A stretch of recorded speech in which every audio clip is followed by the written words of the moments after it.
ಆತ್ಮೀಯ ವೀಕ್ಷಕರಿಗೆ ನನ್ನ ಸೌನ್ಯ ನಮಸ್ಕಾರಗಳು.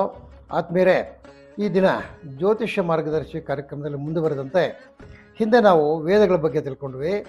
ವೇದಗಳಿಂದನೂ ಅದರಲ್ಲಿ ಎಷ್ಟು ಮಂತ್ರಗಳಿವೆ, ಯಾವ್ಯಾವ ವೇದದಲ್ಲಿ ಏನೇನು ಮಂತ್ರಗಳಿದೆ ತಿಳ್ಕೊಂಡ್ವಿ.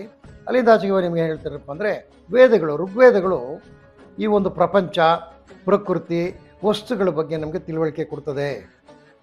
ಯಜುರ್ವೇದ ಅಂತಕ್ಕಂಥದ್ದು ಮಂತ್ರಗಳ ಬಗ್ಗೆ ಹಾಗೂ ಕೆಲವು ಜ್ಯೋತಿಷ ವಿಷಯಗಳ ಬಗ್ಗೆ ಕೊಡ್ತದೆ.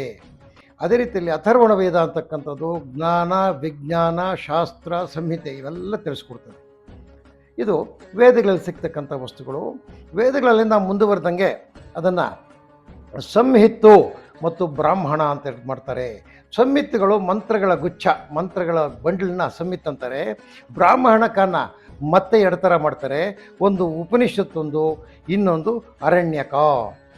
ಉಪನಿಷತ್ತು ಏನಪ್ಪ ಅಂದರೆ ತತ್ವಶಾಸ್ತ್ರಗಳ ಚಿಂತನೆ ಹೇಳ್ತದೆ. ಈಶೋಪನಿಷತ್ತು, ಬೃಹದಾರಣ್ಯಕೋಪನಿಷತ್ತು, ಛಂದೋಗ್ಯ ಉಪನಿಷತ್ತು, ಕಥೋಪನಿಷತ್ತು ಇದೆಲ್ಲ ಏನಪ್ಪ ಹೇಳ್ತದಂದ್ರೆ ನಮಗೆ ಕರ್ಮ ಬಾಂಧವ್ಯ ಅಂತ ತಿಳಿಸ್ತದೆ, ಕೆಲವು ವಸ್ತುನಿಷ್ಠತೆ ಅಂತ ತಿಳಿಸ್ತದೆ, ತತ್ವಗಳು ತಿಳಿಸ್ತದೆ, ಒಳ್ಳೆಯದು ಕೆಟ್ಟದ್ರ ಬಗ್ಗೆ ಡಿಫ್ರೆನ್ಸ್ ತಿಳಿಸ್ತದೆ.